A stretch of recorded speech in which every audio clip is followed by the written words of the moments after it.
अस्सलाम वालेकुम my dear students. मैं आपका ज्योग्राफ़ी टीचर शौकत सर हूँ। तो मैं आपको ज्योग्राफ़ी और स्वीक्स पढ़ाऊँगा।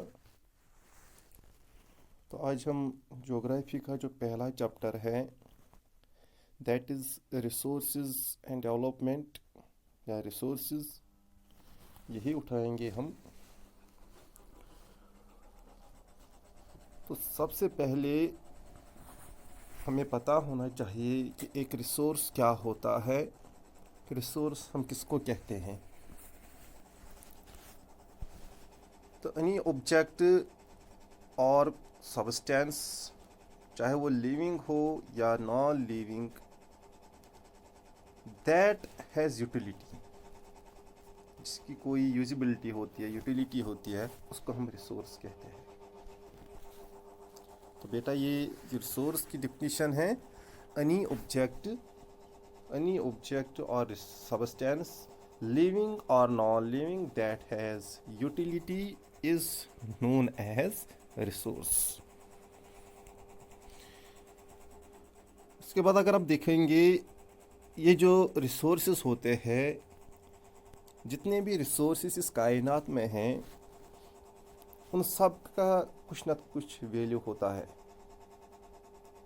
जितने भी रिसोर्स है उनका वैल्यू होता है।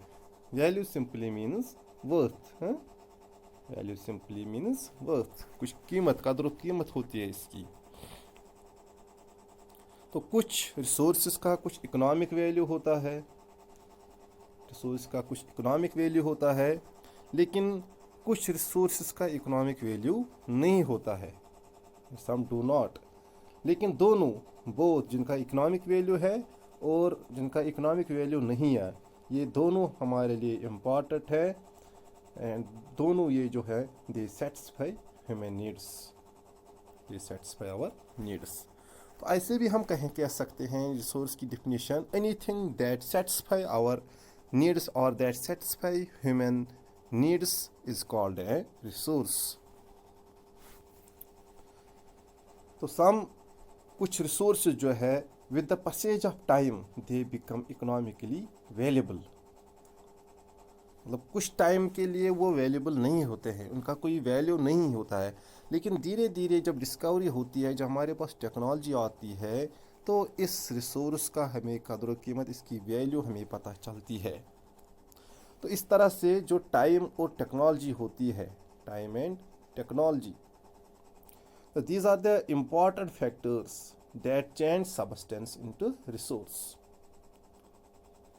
जैसे यहाँ पे मैंने कहा, कोई ऐसा रिसोर्स होता है जिसकी इंसान को कदर कीमत पता नहीं होती है, लेकिन with the passage of time, तो टाइम यहाँ पे आ गया, एंड टेक्नोलॉजी, उसके पास अब एक नई ऐसी टेक्नोलॉजी आती है जिससे इसका, इस रिसोर्स का वैल्यू पता चलता है। तो इस तरह से टाइम और टेक्नोलॉजी जो है, ये ऐसे दो इम्पॉर्टेंट फैक्टर्स है जो किसी सब्सटेंस को रिसोर्स बनाता है।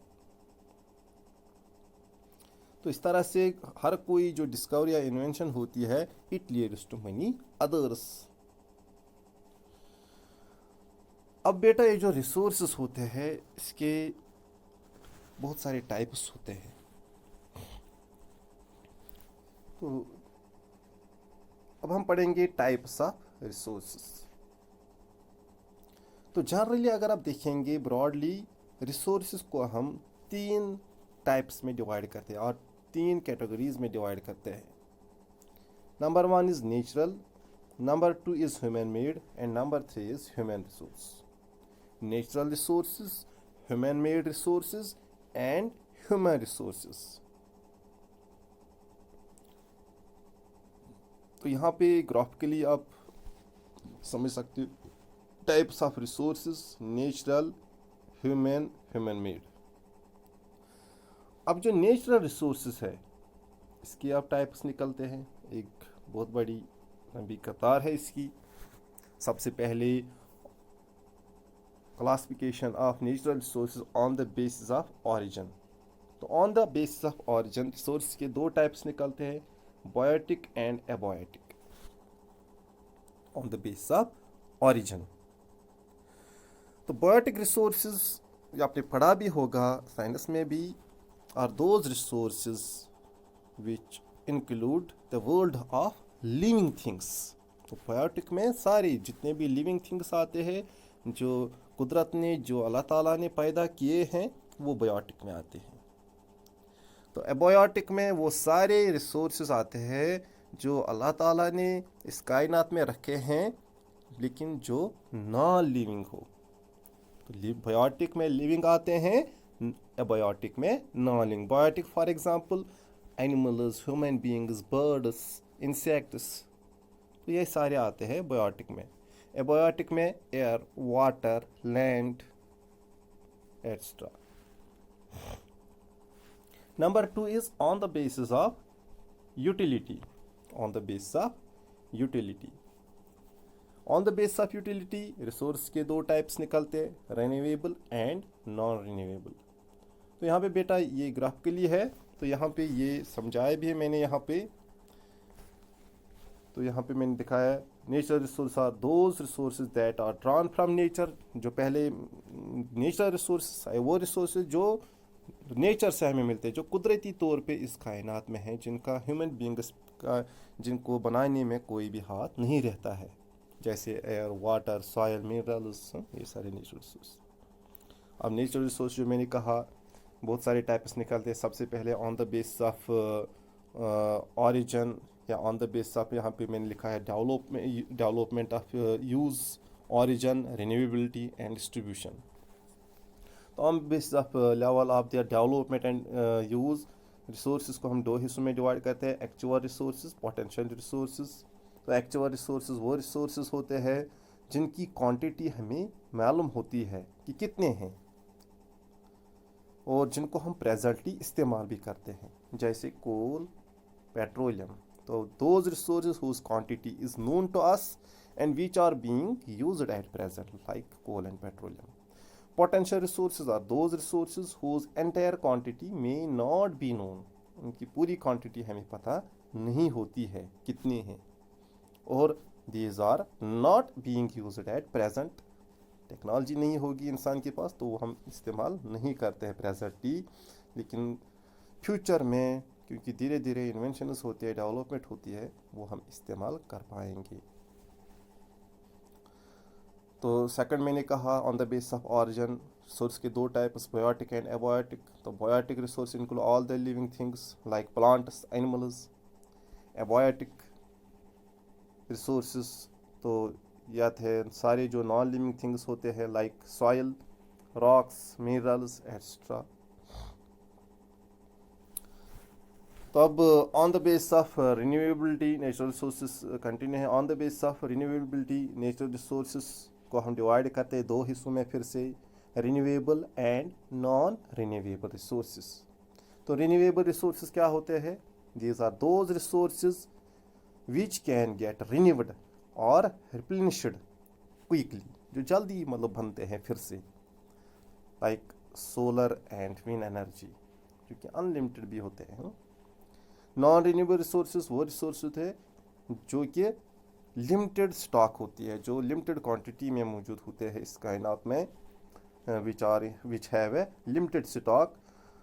जब हम इसको इस्तेमाल, once the stock are exhausted it may take thousands of years. जब हम इसको इस्तेमाल करते हैं उसके बाद इसको थाउजेंड्स ऑफ ईयर्स लगते हैं फिर से रिन्यू होने में, इसको हम कहते हैं नॉन रिन्यूएबल है, like coal, petroleum, natural gas etcetera. इस तरह फिर से एक क्लासिफिकेशन निकलता है, ubiquitous and localised on the basis of distribution. तो यूबिक्विटस रिसोर्सेज जो है ये वो रिसोर्सेज होते हैं जो हर जगह पाए जाते हैं, that are found everywhere. Those resources which are found everywhere on the earth, like land, water, air. तो ये सब यूबिक्विटस। तो यूबिक्विटस मीन्स जो हर जगह पाए जाते हैं, लैंड हर जगह है, वाटर हर जगह ऑलमोस्ट है, एयर हर जगह है। लोकलाइज्ड रिसोर्सेज वो रिसोर्सेज होते हैं that are found only in certain places, जो किसी खास जगह पे पाए जाते हैं, हर जगह नहीं पाए जाते, like copper, iron ore extra.